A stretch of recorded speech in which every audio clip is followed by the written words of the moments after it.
In 2017, Aubrey Janick was stuck with a car she didn't even like, her first big adult purchase, a Jeep Wrangler. One day, a friend casually mentioned that he was renting out his Mercedes on Turo to help pay it off. That night, Aubrey didn't just look it up, she listed the Jeep right then and there. The next day, it was booked. Since then, that one impulse decision has grown into a full-blown car-sharing business with 34 vehicles, over $30,000 a month in revenue, and an entirely self-funded fleet sourced from Facebook Marketplace. And the best part, Aubrey never even read the terms of service until after the first rental.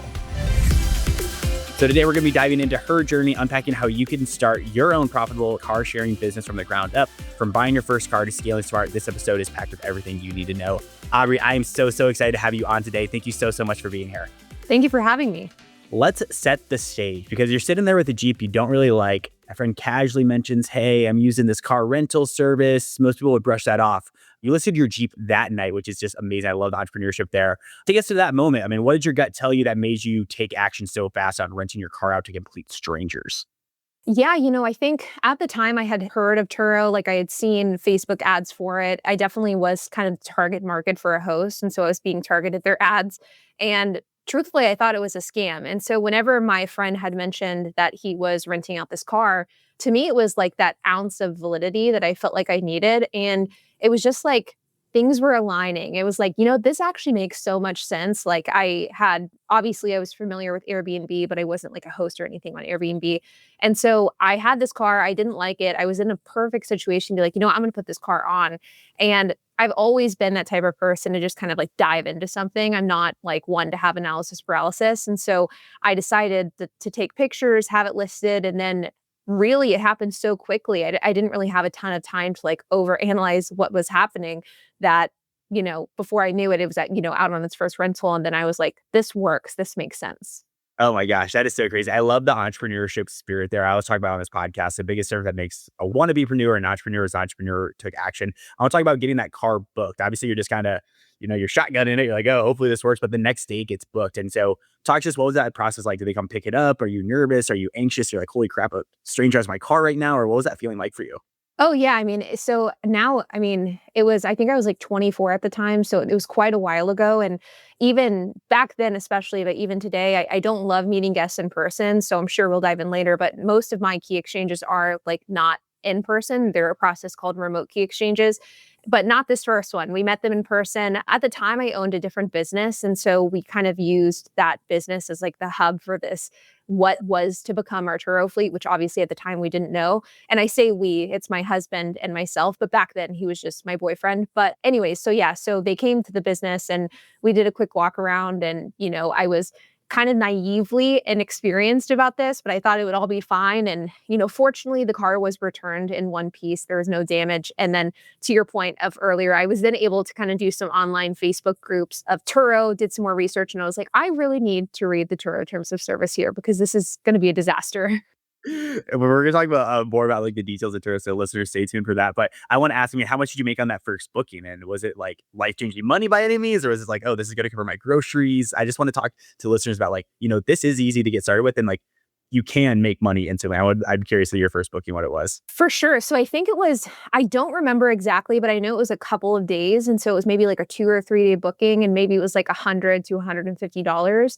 And so, for me at the time, the Jeep had a $300 and I think $80 car payment. It was before the days of extremely expensive cars that we're in now. But, that's 50% of the car payment. And so for me, it was definitely a substantial amount of money and I wasn't swimming in cash at the time either. And so it certainly wasn't like life-changing funds, but it was enough for me to be like, this is something to continue to look into. What's your boyfriend? You're telling your boyfriend like, hey, honey, like I'm going to go rent out my car to a complete stranger. Was there any friction there as well? Oh, yeah.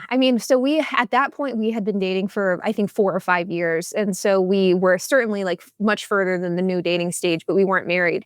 And he hated the idea. Like he did not like it. He's also, and I'm sure as we'll probably explore later, he's a very talented mechanic. And so he's done a lot of work on our cars. He now works in the business full time. But at the time, he was just, a boyfriend who is 23 years old doing work for his girlfriend on her car whenever she needs it. So he's like, if something happens to this car, it's going to be me that has to fix it. Like, this is a terrible idea. He like loved his cars. He liked the Jeep.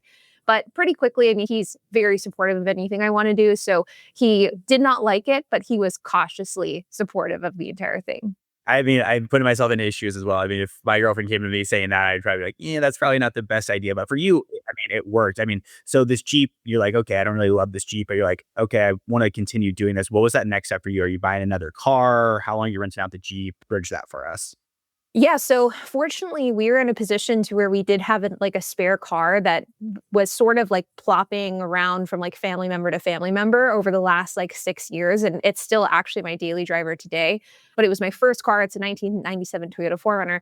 And so we kind of had this spare car that was just like sitting at my dad's house. And so whenever I decided like I want to go and I want to start renting this out, I was able to pick up the 4Runner for my dad and I started driving that car.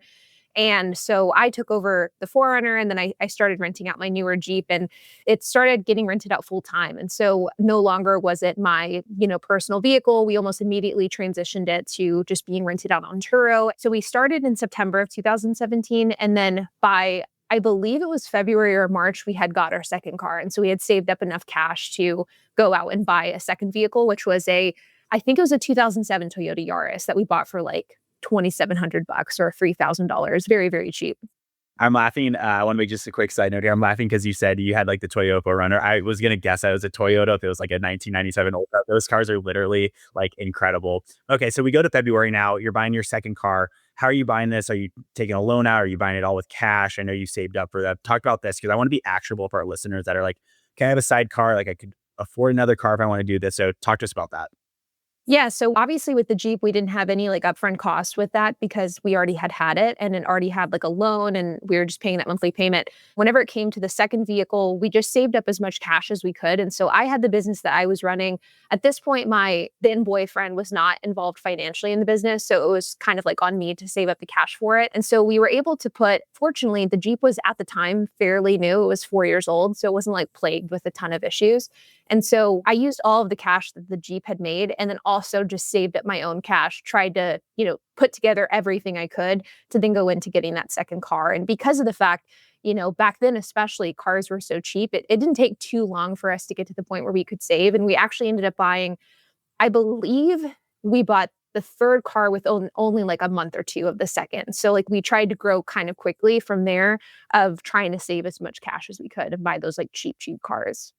So what you know now, because obviously this is, February 28th, if I'm mathing and monthing this correctly here, what you know now, if someone was going to go get a new car, what tips would you have for like an early stage beginner that is interested in doing this, that wants to keep their car, but they're like, okay, I'll explore this. I'm going to get another car. What tips would you give them right now? Yeah, so I think the best and this was something that we always had done, but we did it very unintentionally. And it wasn't until later that we kind of like connected the dots on what this was, but it's buying cars below market value that have already depreciated. And so there's a ton of different business models in the world of car sharing, from buying newer cars to buying like mid-tier cars, like a 2018, 19, whatever. And what we really hone in on is buying those cars that are older. They've already hit the bulk of their depreciation. That way, if you buy a car and it gets totaled or you have to sell it, or let's say, for example, somebody's saying, hey, I want to go try Turo, but then they do it and they don't like it.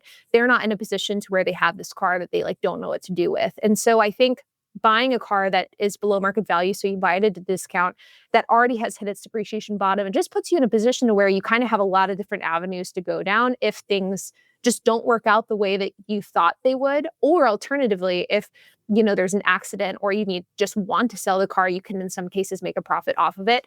And so that's, in my opinion, really, I think the best thing to do with getting started with Turo, at least to kind of stick your toes into the world of like, is this worth doing for me personally? I love that advice. So below market value, listeners, take notes of that. Of course, I should have prefaced this. Would you, of course, recommend people to just rent out their own personal cars first to dip their toes in the water? Or would you advise people to potentially go buy below market value car? I think it kind of depends on the car, to be honest. And so for me, I didn't like my Jeep. So it was like, if this gets totaled, I don't really care. And so it was very much like, I did not like this car. I didn't want to drive it. But if you like your car, I really do not think it's a good idea to put it on Turo, because I think, even if you're just maybe testing it out for like a weekend, but I certainly wouldn't recommend doing it for an extended period of time if you really like it.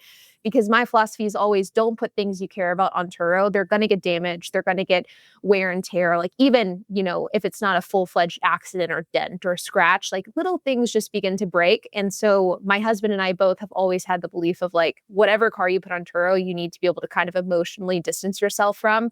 And I think in a lot of cases, people just can't do that with their personal cars, and rightfully so. And so I think that context matters. But if you feel good about renting out your car, 100% do it for a period of time and see if it's a good fit for you. Most people spend months, sometimes years, just thinking about starting a business. But what if you could do it in just 10 days? That's exactly what the 10-day business launch plan is designed for. It's a step-by-step roadmap that takes you from idea to real operational business in just 10 days. Click the link in the description below and get ready with your business. So let's go into that checklist for a Facebook Marketplace. Obviously, I'm hearing below market value. Typically, is this going to be cars? I know you said the mid-tiers. This cars before 2013, 2010. Give us that exact checklist that you look for getting your first car to put on Turo then. Yeah, absolutely. So you're going to just generally be looking for cars that meet the Turo requirements. So I guess those are like the must-have things. So it's 12 years old or newer. That's like a rolling requirement. So as we see here today, it's 2013, but like in January 1st, 2026, it'll be a 2014 and so on and so forth. 130,000 miles or less. Now, Turo does have a policy to where if you list a car and it's as long as it's under that mileage at the point of listing, it can get grandfathered in. So it just needs to have under 130. And then clean title. So it needs to have clean title, clean Carfax. And those are the biggest kind of like must have. But then obviously, whenever it comes to like buying a car, you have a lot of other things that you're going to want to look out for as well. Like what is like the condition of the car? Is there a lot of things wrong with it? Is it a northern car? So does it have like rust underneath the vehicle? One thing that we see very, very frequently is like, there might not be anything really large wrong with the car, but like a lot of small things are wrong. And oftentimes small things compound to become a really big problem. Oil sludge, seeing if there's metallic flakes in the engine. So those types of like really kind of foundational pre-purchase inspection items are always where we look for first. And it will be a deal breaker for a car every single time if it has them. That's a great checklist. Let's walk through one of your best performing cars, like revenue wise. Can you talk to us like what the car is? How much did you buy it for? What is that monthly revenue? Are there repair costs? Talk to us about that, because I want to paint the picture for listeners about like, this is the potential if you just have a single car. And we're going to talk about how you've scaled to 27, 30 cars. Store, I guess the caveat is that we do have a couple of finance cars today. And so we have started to finance a couple cars here and there for tax reasons. So in our fleet currently, we have 2 financed vehicles. Both of them are Honda Odysseys. So those do very, very well. But our number one car in our fleet is a 2018 Lincoln Navigator, which we did finance. It has since been paid off, so it's no longer a financed vehicle. But that car just rocks it. I mean, it does sometimes 2,100 in a month, especially like in the summer months where people are taking it frequently.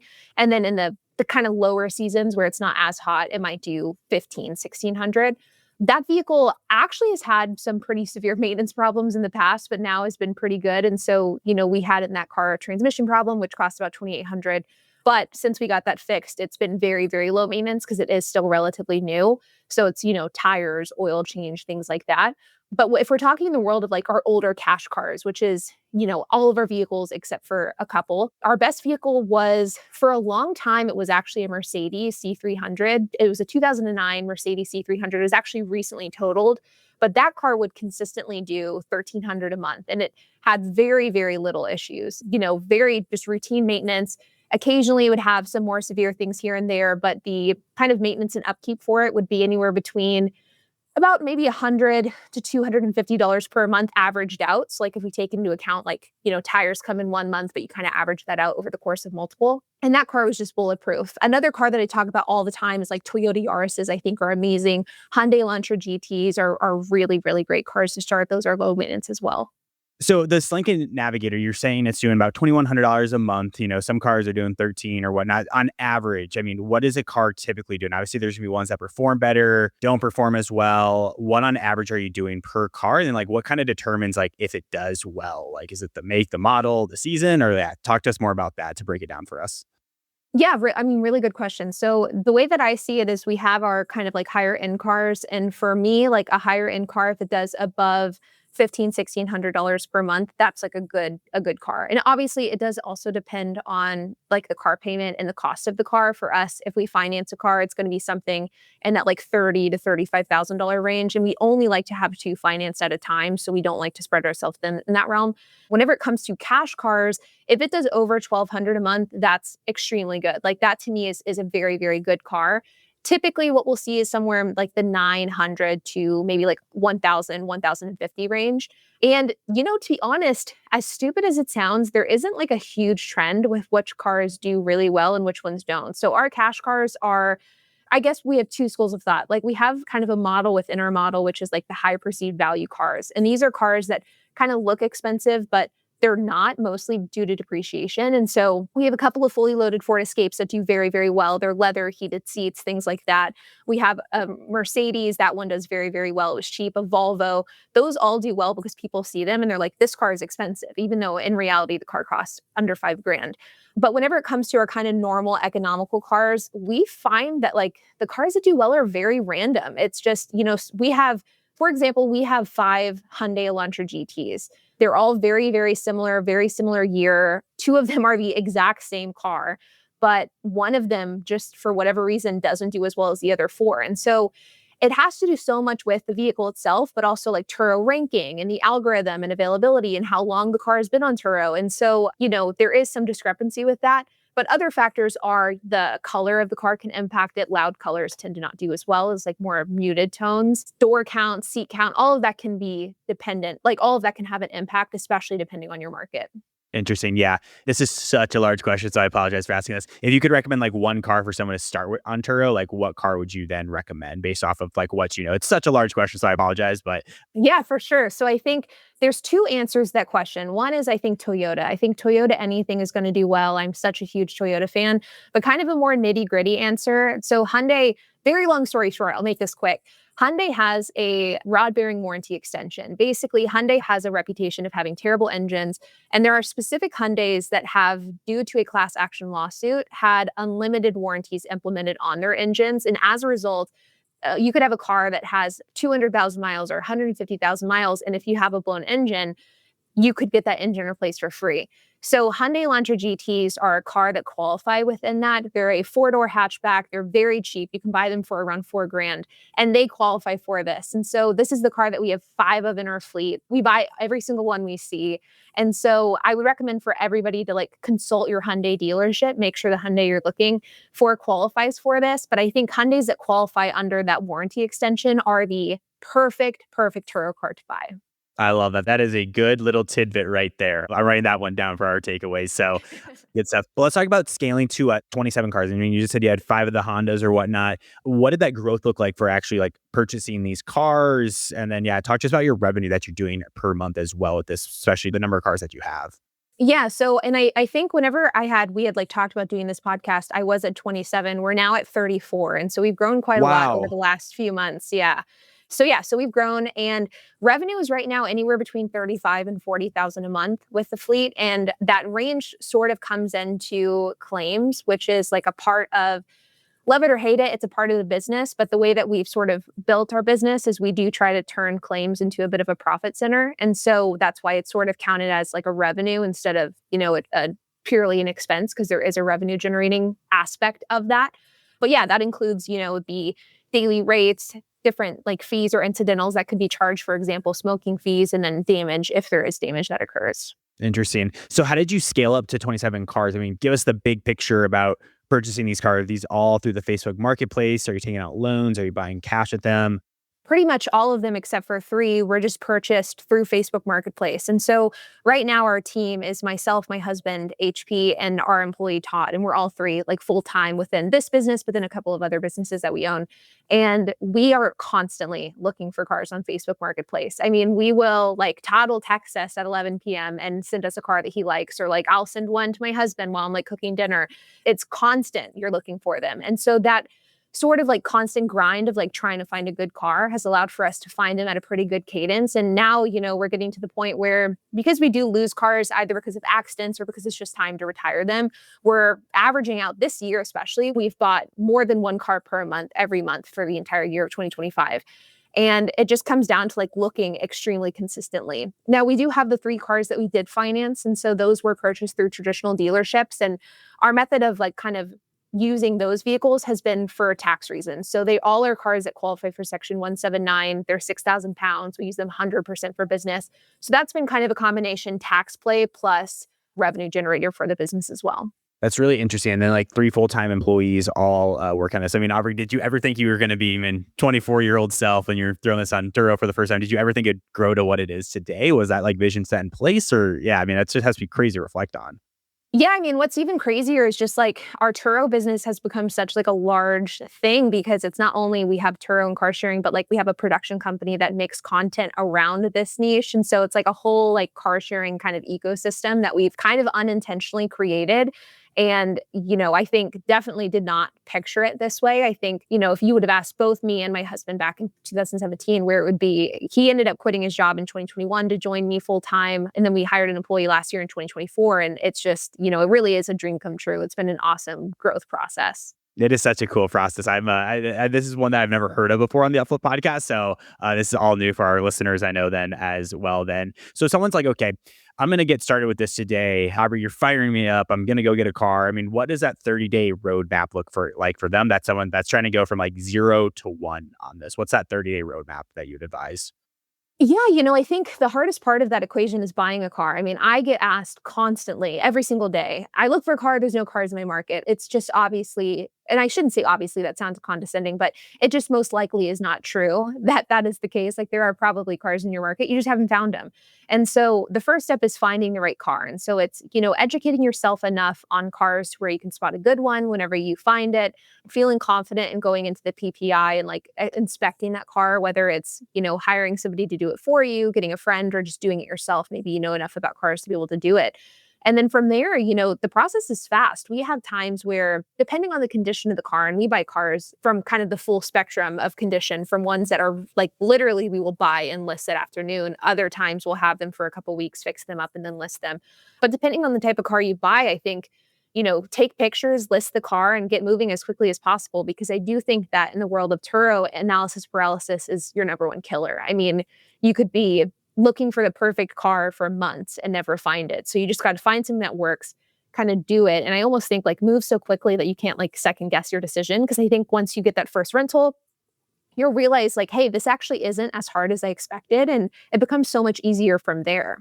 I feel like it really comes down to like a theme of this as like how you started and how I started my own company as well, is just like truly coming up with the idea, then just like taking action on it. That's really what it sounds like the advice that you would give to someone as well there then. For sure. Obviously, we've talked about all the good stuff that comes with this, but obviously you've said like cars have been totaled before. I'm curious like what that insurance process is like. How do you deal with like someone totaling a car? Just out of curiosity, because some people are going to be risk adverse to this. They're like, I don't want my car to get totaled. I'm curious at any experiences that you had or any tips you can give. Yeah, so I think my biggest tip is to follow the terms of service. And so, like we had alluded to it earlier about how I didn't read it for my first rental with Turo. But the truth is, so the Turo terms of service is sort of like the Bible within Turo. It's everything that you need to do and every step that you need to take to be protected. And I'm such a firm believer that as long as you follow the Turo terms of service, like you're fine. Like you will be protected if your car is in an accident. And the outcome of your car getting in an accident is going to depend on largely like what the cost of the car that you bought was. And so if you buy a car below market value and a car gets totaled, you're fine. You're going to be covered. Chances are you might even make money off of that total loss. Whereas if you buy a car that either depreciated really quickly or you overpaid for it, that's where people run into a lot of problems. And so with Turo, and there's also like the direct rental aspect side, which we do as well, but that's like a whole other can of worms. But with Turo specifically, you choose your protection package. You have to pay your deductible, whether that be $250, $750, $1,250 or $2,500. And then if a car is totaled, you pay that deductible and then Turo covers the rest. And so as long as the Turo terms of service is covered, you're good. And so we have a good amount of total losses. And so with the segment of renters that we go after, which is they are a lower income base, they rent last minute. There has been historically a lot of issues with our cars with guests, for better or for worse. And so we have unfortunately ran into the issue of total loss many, many times. I think this year alone, we've had 3 or 4 total losses. Oh gosh, but it talks about just having a big fleet and being able to take care of yourself there. Last question before we dive into our fan blitz question, going then on a positive note here. If you could only give one piece of advice to someone that is scared to start with this, what advice would you tell them? Understand depreciation and buy below market value. I truly think that if you get started with Turo and you do those two, like you understand those two concepts, you won't lose money. Nice. I love it. I might be going on Facebook Marketplace after this, just out of curiosity, are there any cars near me? So, Aubrey, I appreciate the time today. Let's dive into our Fan Blitz question. And listeners, if you want to join in on world-class entrepreneurs, go to www.youtube.com/upload and submit your questions there. But Aubrey, you ready for our last 5 questions here? I am. Number 1, what's the strangest thing someone left in one of your cars? We have a toddler-sized Chucky doll that we recently found in a car that my team and I have been hiding in our shop. That was weird. I like that. Big one here. If your car sharing business was a vehicle, what make or model would it be and why? A 2010 Toyota Yaris, because that's like the fundamentals of what I built my fleet on. I actually have a Yaris back there purely because I think it is such a good Turo car, and that's like our shtick is the Yaris. So a Yaris. I like it. Name one car you were sad to say goodbye to and one you were thrilled to ditch.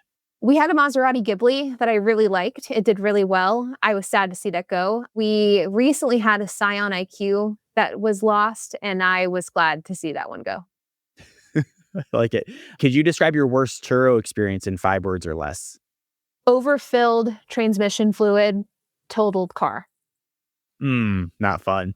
Let's go to our last one here. If cars had personalities, which one would be the overachiever and which one would always be in the shop? The Ford Fusion would always be in the shop, and an overachiever, I don't have one in my fleet, but I do have one personally. A 97 Toyota 4Runner is like overachiever all the way. All the Toyotas will always be an overachiever. Yeah.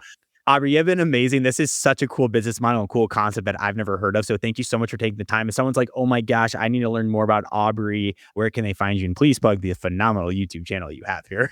Yeah, so it's youtube.com/Aubrey Janick. It's just my first name, last name is my channel.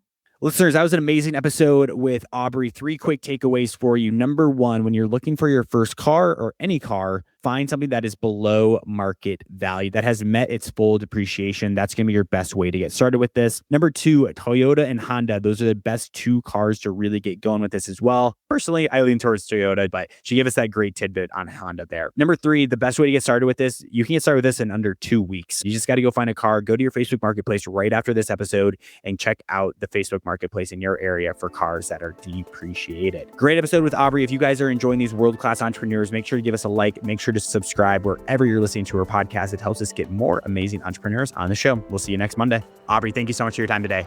Thank you so much.